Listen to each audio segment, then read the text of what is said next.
Hello, and welcome to today's webinar diving into Ceph and NVMe, hosted by OSNEXUS and Pogo Linux.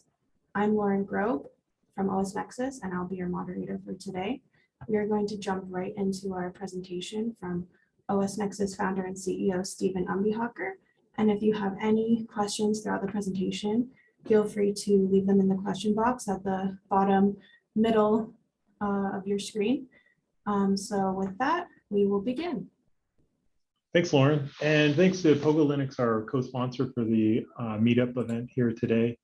There's a lot of information we're going to cover in this webinar. And so we're going to start off with just a little bit of Ceph basics for those that might not be so familiar with Ceph. And then we're going to go into a bit about QuantaStor. And then on the latter half of the presentation, I'm really going to start going into how to design clusters and some of the benefits of using NVMe over fabrics in your Ceph cluster, and how we're starting to leverage NVMe over fabrics in QuantaStor. So without further ado, a little bit about Ceph to get things started. So Ceph is a scale-out storage technology that lets you deliver file, block, and object storage using a group of servers. So you can deploy as few as 3 servers, and you can deploy at a really large scale, many racks of servers to deliver tens of petabytes of storage capacity as file, block, and object. And it's a scale-out architecture, meaning that you can keep adding capacity and performance by adding more servers. And it's a multi-protocol. It does all the major storage protocols, which are file, block, and object, in a single platform. So it's a really amazing open source technology. It auto heals. It lets you expand and contract the cluster. And for really a great deep dive on the technology, I really recommend this video that Sage Wheel recently recorded on YouTube. I made a little link here that you can follow and check that out. He goes into some really great detail on how it goes about doing healing, how it distributes data, and how that's different from like traditional RAID versus what Ceph does, which is a replica-based or erasure coding options for distributing data across the server. So I'll leave it at that. And what is QuantaStor? What we do with QuantaStor is we take those capabilities of Ceph and we extend them to go and elevate Ceph so that it can be used as an appliance, so that you can get the power of Ceph, but have it delivered in something that is software defined and yet is like a traditional storage system, in that you can completely manage, set it up, operate it through a web UI. And you can also script and automate it using our Python and Ansible and command line utilities and APIs. So you have the ability to fully automate things. You have the ability to fully manage everything, but without having to have any deep knowledge of Ceph or Linux or command line utilities. You can just install QuantaStor onto a server and deploy it and be successful with it. So later in the talk, I'm going to go over a bit on how to go design these clusters. We've got a design utility that's customized for our partner, Pogo Linux, and we've got some links on where you can go to, with the URL on where you can go and start playing around with designing your own Ceph cluster. So the other thing that QuantaStor does is that it makes it so that you can manage multiple Ceph clusters together. A lot of times, you'll want to segment your storage into multiple clusters. Maybe you'll have a different cluster at different sites, and then you'll want to set up remote replication so that you're replicating your block devices or you're replicating your object storage to another cluster, another site.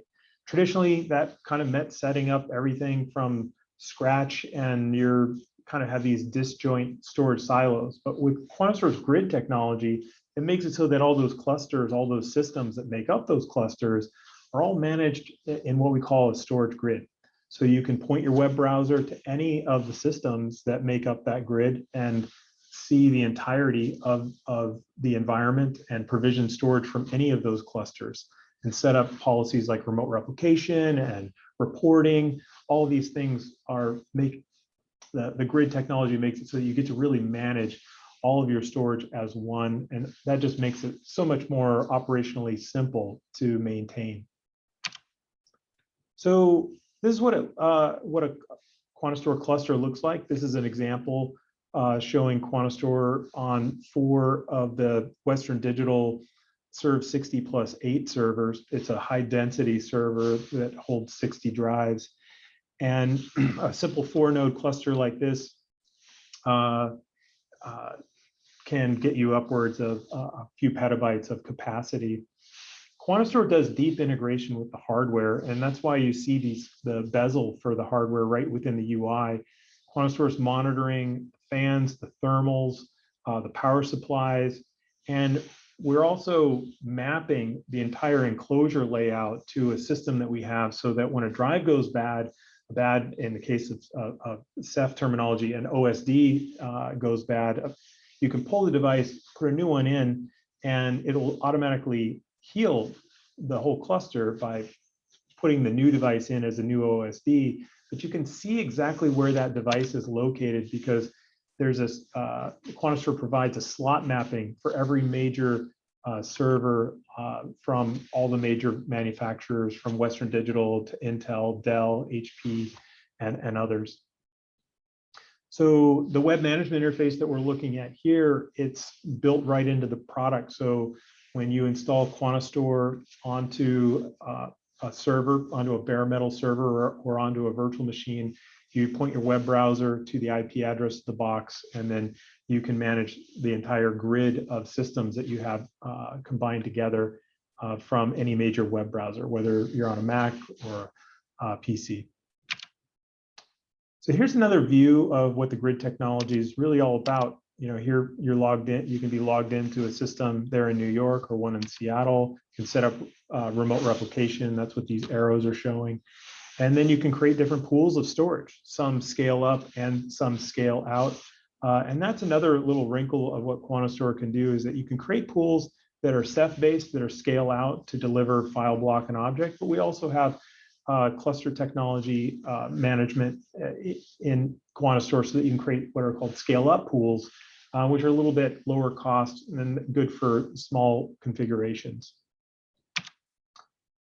So this is a little bit about some of the capabilities in QuantaStor that really make it easy for organizations to really leverage Ceph and have that operational efficiency. And one of the key things is zero-touch maintenance. When you are deploying your cluster, oftentimes organizations are deploying those in colo locations. And so when you pull a bad device and replace it, you really want that to be as operationally simple as possible. QuantaStor automatically activates the LED beacon on the chassis for the drive that needs to be replaced. And when the remote IT staff pulls the bad device and puts the new one in, what zero-touch maintenance does is it automatically absorbs that new device and puts it in as a new OSD for you to replace the one that was removed. So it's those kinds of things that QuantaStor does that just really makes it easy to remotely manage and monitor and maintain a cluster when you have remote hands involved. And so no additional action is required after the physical replacement of the device, because the maintenance capabilities of the platform just takes care of things. A lot of work with security features. We do FIPS 140-2 certifications in process.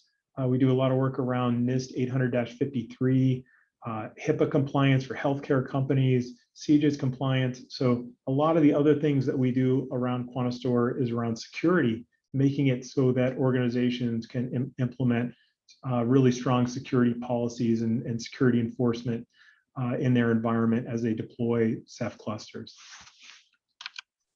So what's the real value of deploying your own storage cloud on-prem or in a colo rather than just using the public cloud for everything?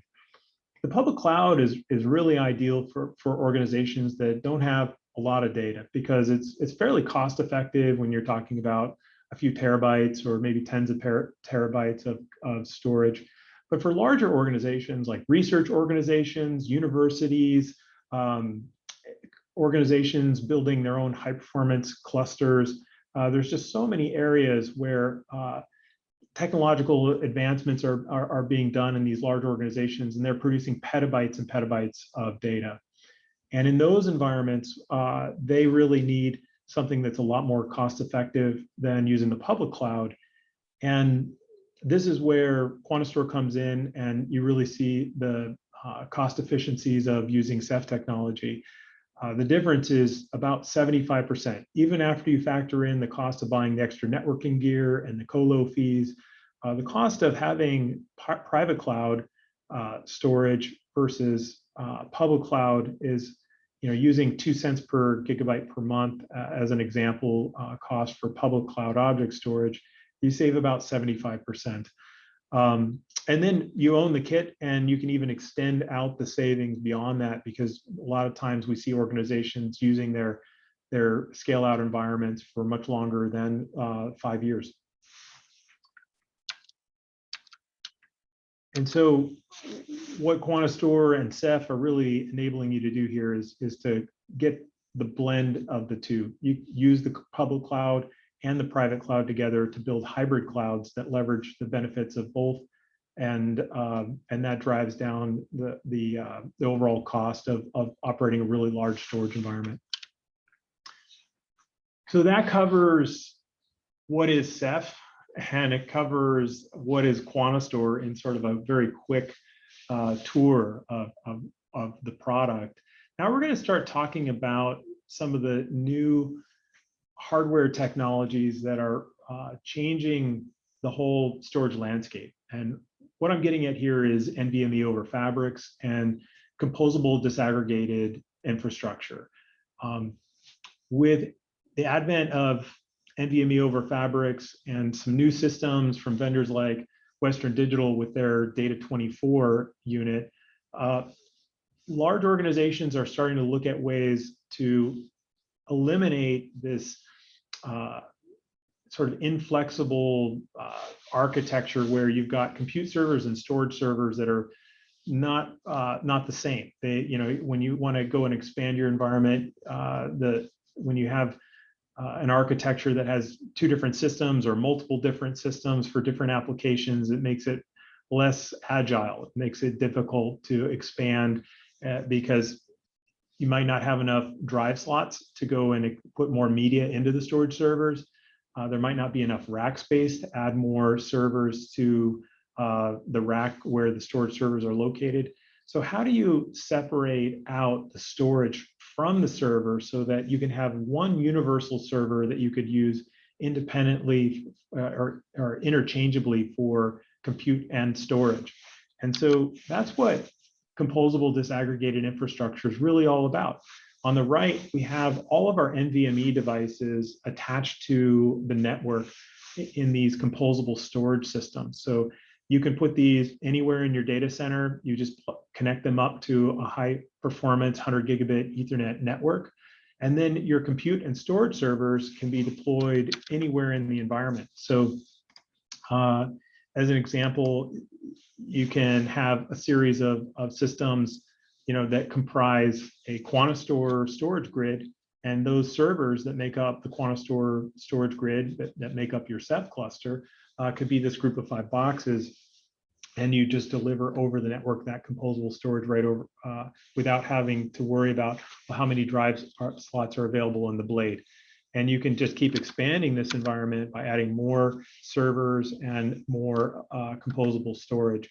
And these other servers that aren't being used for making the storage cluster can be used for compute nodes. You can run VMware or Hyper-V or OpenStack on those. So now you've got sort of a really uniform way to go and add more compute and add more storage independently. So next, I want to dive into a little bit of the performance benefits of NVMe over fabrics. We did a little bit of testing with a Data 24 unit. It wasn't exhaustive testing, and there's definitely a lot more optimization for us to go do. But as an example, with a single 24 bay unit, we were able to hit 17 gigabytes per second in read performance and 9 gigabytes per second of write performance. And what this graph is showing is that as you add more and more clients, then your performance keeps growing and growing near linearly. And so this really goes to show a couple of things. One, Ceph really has a true scale out architecture, and you can see that as we add more and more load, more and more clients, it really benefits from that. The more clients that you can throw at it, the better. The other thing that this shows is we're running a separate Rados gateway. That's the S3 interface on every one of the QuantaStor boxes. And that really proved out to be the best way to get the system to scale. So when you're deploying a Ceph cluster, if you're doing that for object storage, you want to deploy that S3 interface on every single node in the cluster so that you can really hit every single box with S3 traffic. And really the same thing applies when you're building these larger clusters for file storage as well. You want to run what's called the MDS, so the metadata server for the file system on every node so that you can get better and better performance as more and more clients are accessing the storage. And that kind of gets to another thing where this scale out architectures really shine is when you can have lots and lots of clients communicating with the cluster simultaneously. So how do you go about designing a QuantaStor cluster? Well, we have a customized version of the QuantaStor design utilities that you can access via these links here. And if you go to link.osnexus.com, pogo-ceph, you'll see Pogo's customized version of the QuantaStor design utilities. And you can go in there and start designing a Ceph cluster. I got a real simple process for that. You just enter the usable capacity and then choose your use case, and it will adjust a bunch of the design parameters. But from there, you can just start to change it around to best fit what you're after for your environment, whether it's a different server model, a different device capacity, and it recalculates all of the server specification based off of what your goals are in terms of capacity and other settings. Let's see here. Let me bring that up, and actually we can go to the link and bring up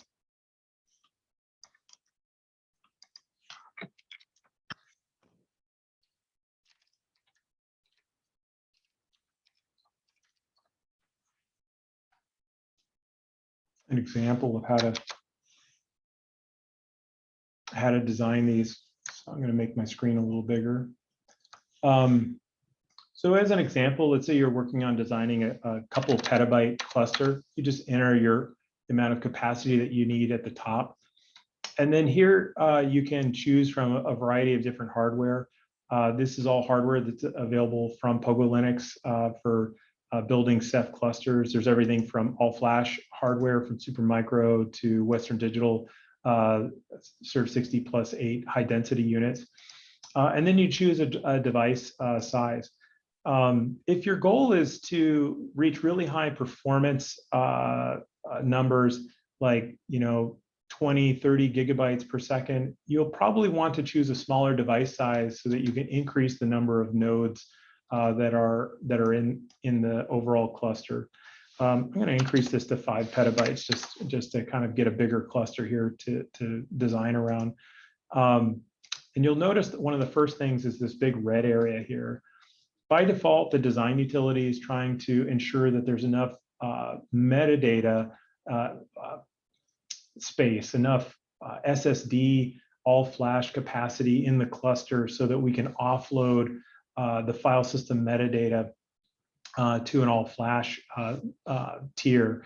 And so this here lets us choose a larger device size, and it will complain if we don't have enough devices. So you just need to increase this metadata and write log capacity and the number of devices until that error message goes away.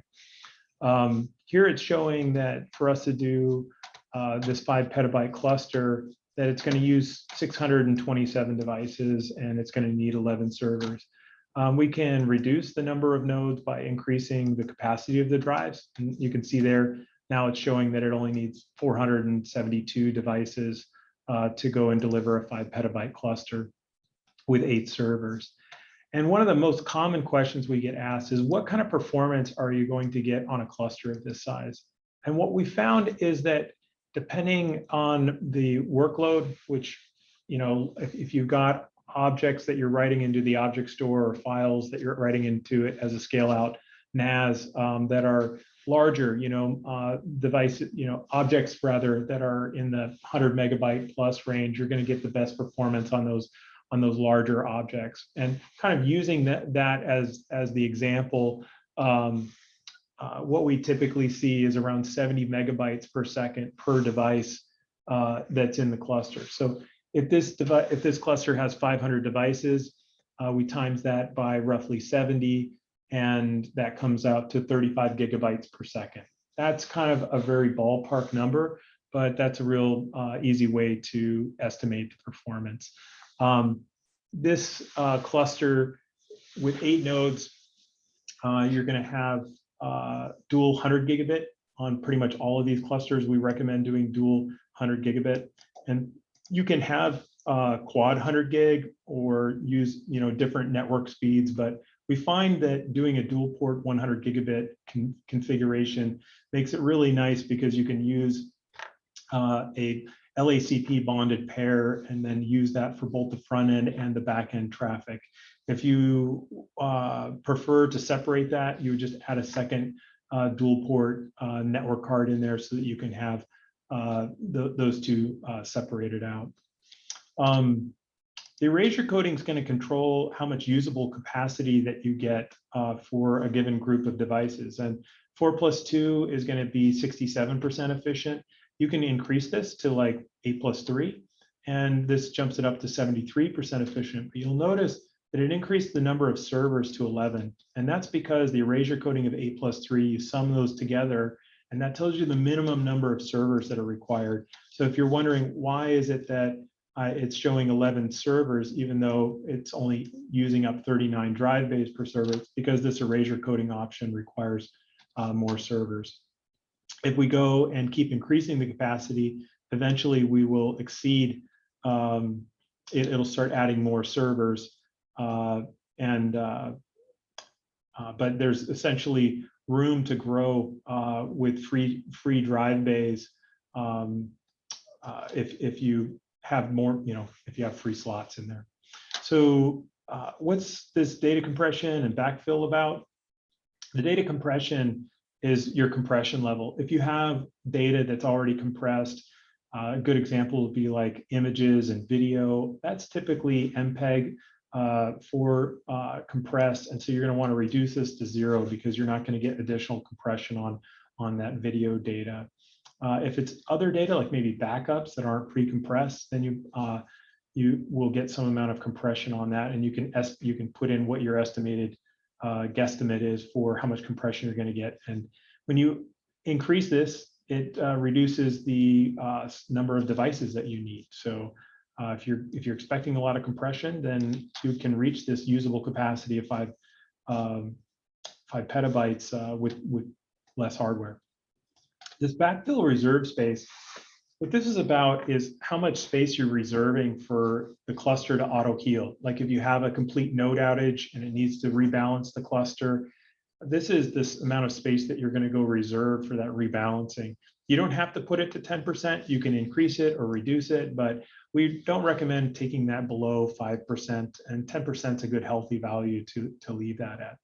And this reserve drive slots is all about just, if you want to increase the number of nodes, you can say, hey, I want to reserve some drive slots for future expansion. So you can take 30% of the drive slots and say those slots are reserved for future expansion, and it will increase the number of servers. And that's pretty much all there is to the design utility.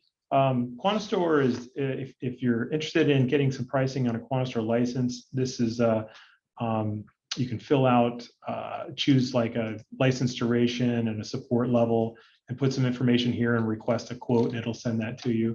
But if you're just using the design utility to kick around some different ideas, you can grab the URL at the top and you can come back to your design or send your design to a friend to take a look at it and review it. The whole build of materials is right over here in the server specification, so you can really get a good handle on how much RAM and CPU cores are required to meet the requirements of a cluster design that meets this capacity.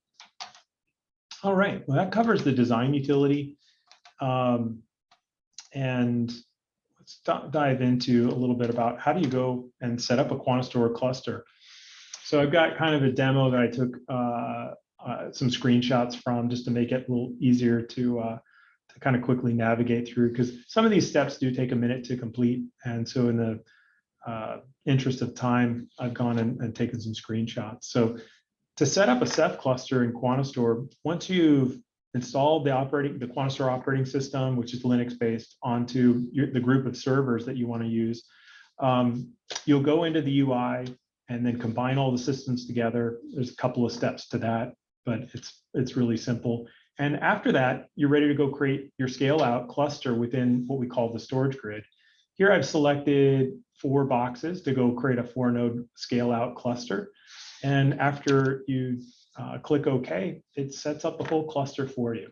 And it deploys these Ceph monitors automatically for you as well. The number of Ceph monitors that it deploys automatically, it kind of depends on the size of the cluster that you're deploying. And you can add and remove monitors right through the UI. Monitors are sort of the traffic cops. They're monitoring all the various services like the OSDs to monitor which ones are online and offline to keep the IO data traffic flowing. After you've created the cluster, you add media to the cluster, and the data devices, when you add them into the cluster, it creates what are called OSDs. These are object storage daemons. This is like the underlying data store for the cluster, and each device is another one of these service and one of these OSDs, if you will. And so you take all of your devices, you throw them into the cluster, and what QuantaStor will do is it will optimize the devices by adding a certain amount of flash storage to it to accelerate the write performance and the read performance. And we call that we call it a journal group, but underneath it's creating a wall device inside of Ceph and an MDB device in Ceph. This is what it looks like after we've done that previous step where we just selected all the media, and we've pretty much set up a whole Ceph cluster at this point with just 2 dialogues. And now we're ready to go tell it what we want to use the cluster for. So at this stage, you create what we call a storage pool, and there's 3 different types of pools that you can create: a block storage, an object storage, or a file storage pool. And when you go and create a pool, you need to tell it how you want the data protection set up. Erasure coding essentially lets you pick a number of data blocks and coding blocks, and that lets you, the data blocks plus the coding blocks is the number of servers that each stripe of data is going to span. And in general, you want this coding chunks, which is the number of protection blocks, to always be 2 or more. Here you can see in the screenshot for demonstration purposes, I've got it set to 2 + 1, 2K, 2 data chunks plus 1 coding chunk. But in production deployments, this would always be 2 or 3 or more. And just because you want to have data protection across the whole cluster, even when fail. So the scaling factor here is how we auto adjust the placement groups. If you plan to use the cluster half for object storage and half for file, then you would create an object storage pool with a scaling factor of 50, and then a file storage pool with a scaling factor of 50. The placement group count, which is an element of the Ceph architecture, can be adjusted later. And OSNEXUS support provides all the assistance that you need.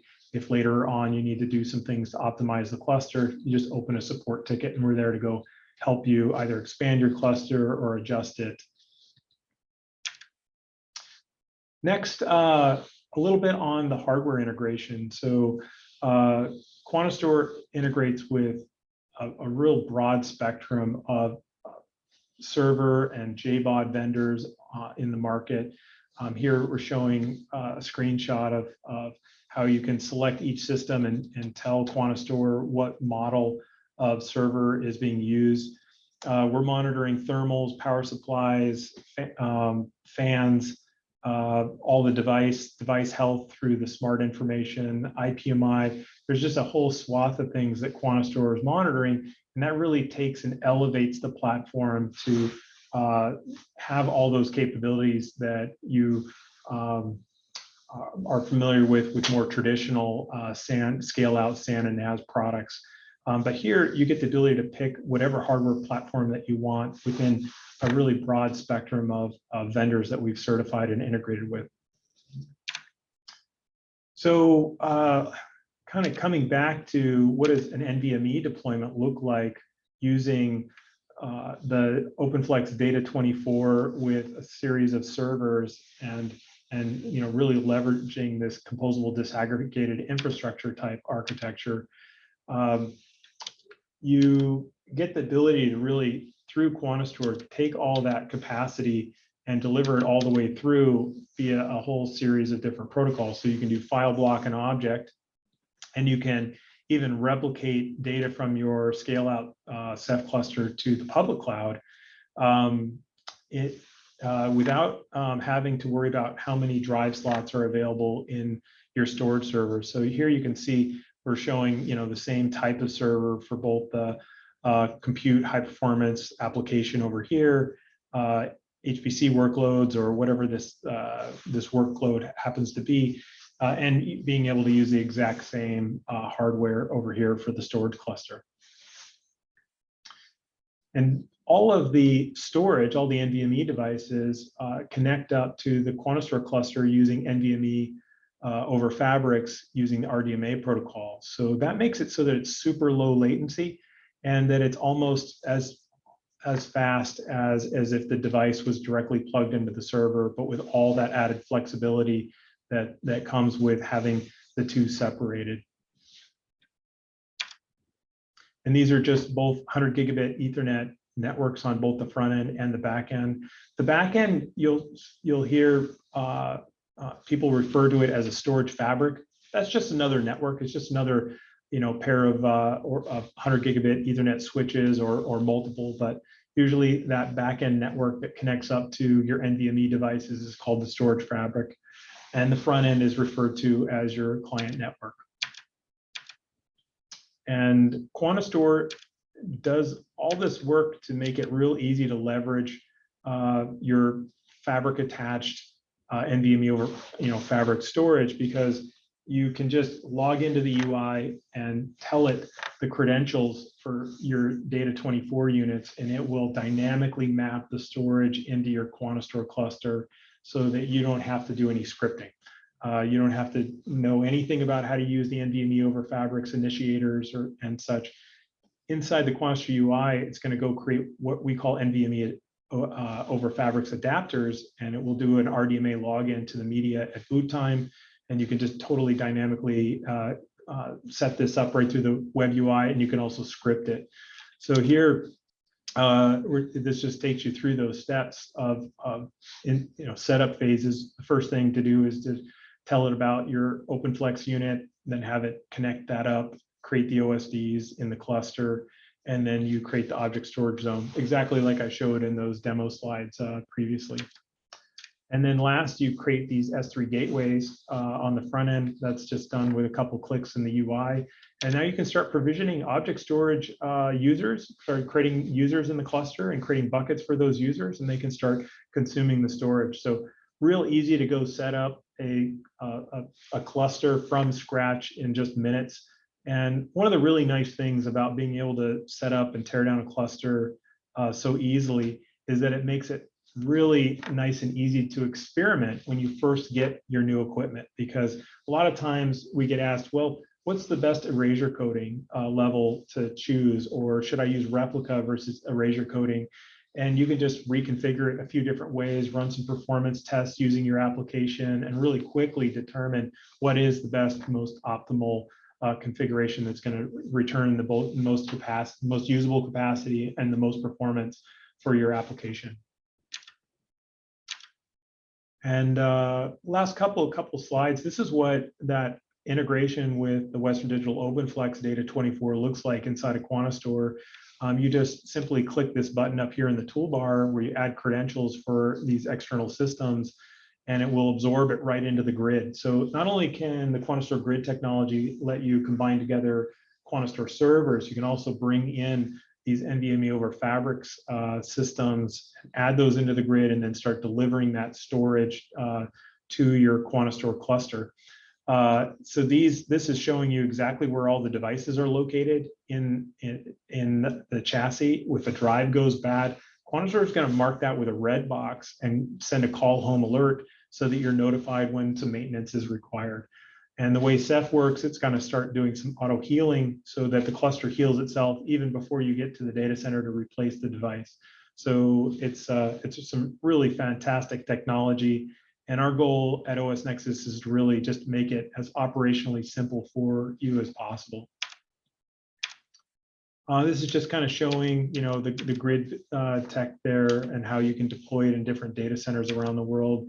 And this last slide is really just showing how easy it is to go and automate the deployment of new clusters. So if you're a cloud service provider and you're looking for a way to, how do I go create a storage cluster for my new customer?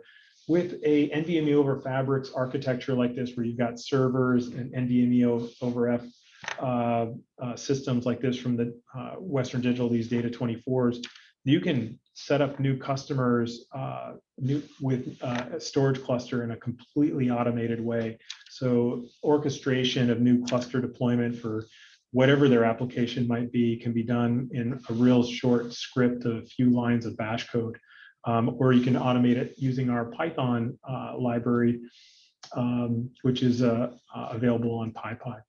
So that's all I wanted to cover for today. We'll take a couple of minutes here to do some Q&A, and for information on QuantaStor systems or quotes, check out sales@pogolinux.com. For more information on QuantaStor, you can write us at OSNEXUS here at info@osnexus.com. And of course, the design utilities, check out the Pogo customized design utilities via these links down below.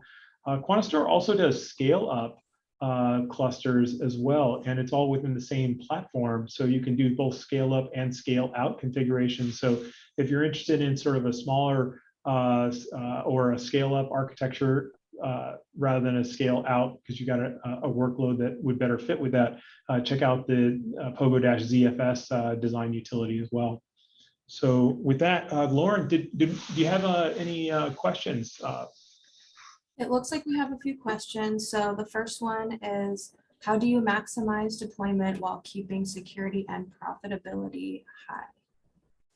Yeah, so on a security side, we do a lot of work in QuantaStor around security features, everything from integration with Active Directory, multi-factor authentication, NIST 800-53 compliance, encryption features, self-encrypting drive features. So there's just a lot of things that we do that kind of encompass that area of security.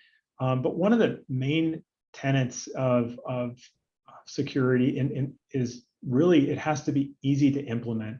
When security is hard to implement, organizations usually are less likely to keep up with it all. And the grid technology makes it so that you can implement your security policy at a grid level. So if you've got multiple Ceph clusters, you log into the QuantaStor UI and you can start enforcing security policies for those management users, and it applies to every node in the grid all at once.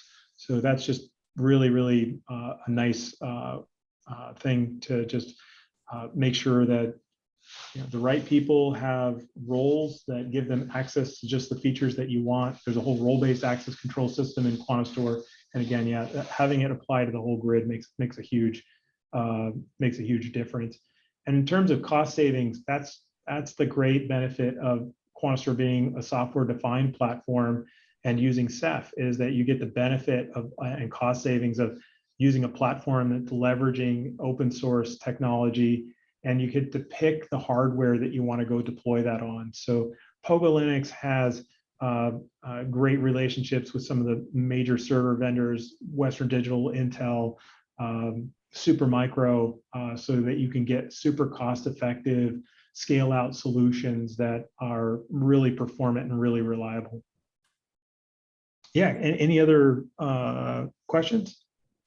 Yeah, thanks, Steve. The next one is, how do you estimate performance for scale-out object versus scale-out file? Yeah, that's a really good question. Well, assuming that the network bandwidth is not a bottleneck, and that's why we've really taken to using 100 gigabit Ethernet for everything. So dual port 100 gig on every box. But for the very rough estimate that we do for write performance is about 70 megabytes per second per hard drive that's added to the cluster, and about 300 megabytes per second per flash device added to the cluster. So if your goal is to get to 30 gigabytes per second, you would just take, in the case of a hard drive architecture, you'd take that 30 gigabytes and divide it by 70 megabytes. And so you'd end up with a cluster that needs about 600 hard drives in it to get to that level. And those numbers pretty much apply to both file and object. With file storage, you're going to want to adjust the read ahead on the drives a bit to ensure that you're going to get the best read performance out of the cluster. But write performance wise, they're going to be pretty comparable. You might get a little bit higher write performance on using scale out file with Cephfs versus the scale out object with the Rados gateway. But they're pretty comparable, the write and read performance, assuming that we're talking about files and objects that are fairly sizable, like 64 meg or larger. Okay, we've got a couple more questions. What are use cases where you would choose to design a cluster around flash storage versus platter? Yeah, it's for high performance computing environments. It depends on what tier of storage the cluster is going to be used for and the scale of it. If you need really high performance, but not a lot of capacity, like if it's a petabyte and you still need to hit some really high performance numbers like 30 gigabytes per second, you've got to use all flash for that. But if you have a really high capacity, like 10 petabytes or more, or even 5 petabytes or more, you're going to have a lot of devices in that cluster. So you're going to get a lot of performance because of the scale out architecture. So you can really hit some really solid performance numbers using platter. The design utility will automatically show you how much flash storage should be added to a hard drive based architecture. And it'll show you that as I was showing in the design utility earlier, it kind of shows red. But yeah, latency is the other key thing. If you really need high performance, low latency, then again, that would be a good use case for going with all flash, especially if it's heavily read intensive and you're going to have a lot of IO coming from a smaller number of clients. If you've got a lot of clients and a lot of nodes, then it can really distribute that load more evenly, and so you might be able to get away with doing something that's purely hybrid and lower cost that way. Okay, last question. What's the maximum NVMe storage capacity available in a QuantaStor storage grid, and how many devices can you connect over NVMeoF? Yeah, the largest device available from some of our partners like Western Digital right now is a 15 terabyte SSD. There's a lot of advancements happening in that market, and so we expect to see a 30 gigabyte or 30 terabyte device come out next year. But right now it's 15 terabyte drives. The number of devices that you can connect up is really, there's not a hard limit, but a practical limit, because if you are connecting up, more than like 100 NVMe over Fabric devices on a particular server, you far exceeded what the network can deliver. And so there's a point of diminishing returns. But you could have a 10 node cluster, each with 100 NVMe over Fabrics attached devices, and have 1,000 devices in a really small 10 node cluster. What QuantaStor does is we integrate all that NVMe over Fabrics logic into the platform, so that at boot time it connects up, brings the cluster online, and in the next version of QuantaStor, it's going to support SED drives level encryption. So you can use self-encrypting drives that support Opal or Ruby, and QuantaStor will leverage that hardware level encryption and manage the passphrase for the media for you. And the next version due out towards the end of next month will also integrate with KMIP, so that you can get those keys for unlocking your self-encrypting drive media off the boxes and into your key server, so that when the system boots up, it grabs the keys dynamically, unlocks the media for you, and so you get the benefits of all that hardware level encryption for your cluster, and having it completely offload all that encryption work down to the media, so you don't need to buy bigger processors to implement encryption. Yeah, great question. Any other questions there, Lauren? That's it. Okay, all right. Well, hey, thank you all for joining us today for this webinar, and give us a shout out on YouTube after we post this, or send us an email if you have any questions after the presentation here. Thanks again for attending.